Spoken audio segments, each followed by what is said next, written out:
Hi! Hello! నమస్తే. Welcome back to Eshwar home foods. నేను మీ నవీన. అందరూ ఎలా ఉన్నారండి? అందరూ చాలా బావుండాలని మనస్ఫూర్తిగా కోరుకుంటున్నాను. ఈరోజు నేను సింపుల్‌గా కేవలం 10 మినిట్స్‌లో రెడీ అయిపోయే ఎగ్ కర్రీ చూపించబోతున్నాను. ఈ కర్రీ మనకి ఓన్లీ 10 మినిట్స్‌లో రెడీ అయిపోతుంది. బట్ టేస్ట్ మాత్రం చాలా చాలా చాలా బావుంటుంది. ఒక్కసారి ఎగ్ కర్రీని ఇలా ప్రిపేర్ చేసి చూడండి. ఎగ్ కర్రీ తినాలనిపించిన ప్రతిసారి మీకు ఈ కర్రీ ఖచ్చితంగా గుర్తొస్తుంది. సో, ఇంక లేట్ చేయకుండా ప్రాసెస్‌లోనికి వెళ్ళిపోదాం. ఈ కర్రీ ప్రిపేర్ చేయడానికి ఫస్ట్ స్టవ్ మీద ఒక పాన్ పెట్టుకొని దాంట్లో కొంచెం ఆయిల్ యాడ్ చేసుకోవాలి. ఆయిల్ బాగా హీట్ అయిన తర్వాత చిన్నగా కట్ చేసుకున్న ఆనియన్స్‌ని యాడ్ చేసుకొని బాగా ఫ్రై చేసుకోవాలి.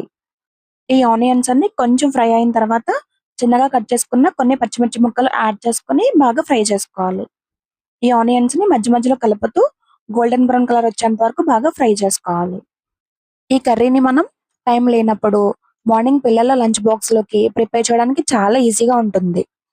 ఆనియన్స్ అన్ని బాగా మగ్గిపోయాయి కదా! ఇప్పుడు కొన్ని టమాటా ముక్కలు యాడ్ చేసుకొని బాగా ఫ్రై చేసుకోవాలి. మనకి టమాటా ముక్కలు కూడా మెత్తగా గుజ్జులా ఉడికిపోవాలనమాట.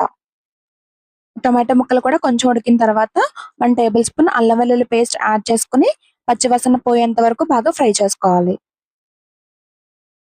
ఇవి బాగా మగ్గిన తర్వాత పావు టేబుల్ స్పూన్ పసుపు, రుచికి సరిపడినంత సాల్ట్ యాడ్ చేసుకొని బాగా ఫ్రై చేసుకోవాలి. నేనిక్కడ సాల్ట్ యాడ్ చేస్తున్నాను. మీకు కావాలంటే కనుక కల్లుప్పు కూడా యాడ్ చేసుకోవచ్చు. చూసారు కదండీ!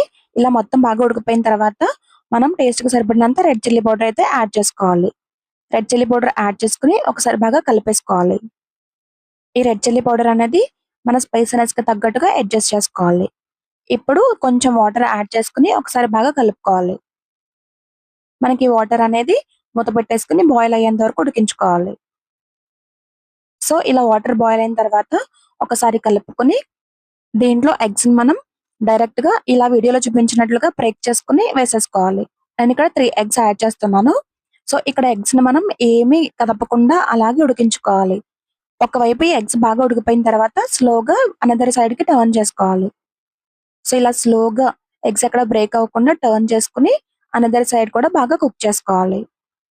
అంతేనండి. చాలా సింపుల్‌గా కేవలం 10 నిమిషాల్లో రెడీ అయిపోయే గుడ్డు కర్రీ అయితే మనకి రెడీ అయిపోయింది. మీరు కూడా ట్రై చేసి ఎలా కుదిరిందో కామెంట్ సెక్షన్‌లో తెలియజేయండి. ఈ వీడియో గనుక మీకు నచ్చితే ఒక లైక్ చేయండి. ఫ్రెండ్స్ అండ్ ఫ్యామిలీకి షేర్ చేయండి. అలాగే ఇలాంటి టేస్టీ రెసిపీస్ కోసం మా ఈశ్వర్ హోమ్ ఫుడ్స్ ఛానెల్‌ని సబ్స్క్రైబ్ చేసుకోవడం మర్చిపోకండి.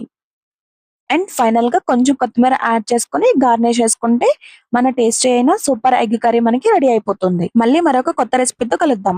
అంతవరకు సెలవు. నమస్తే. Thank you for watching.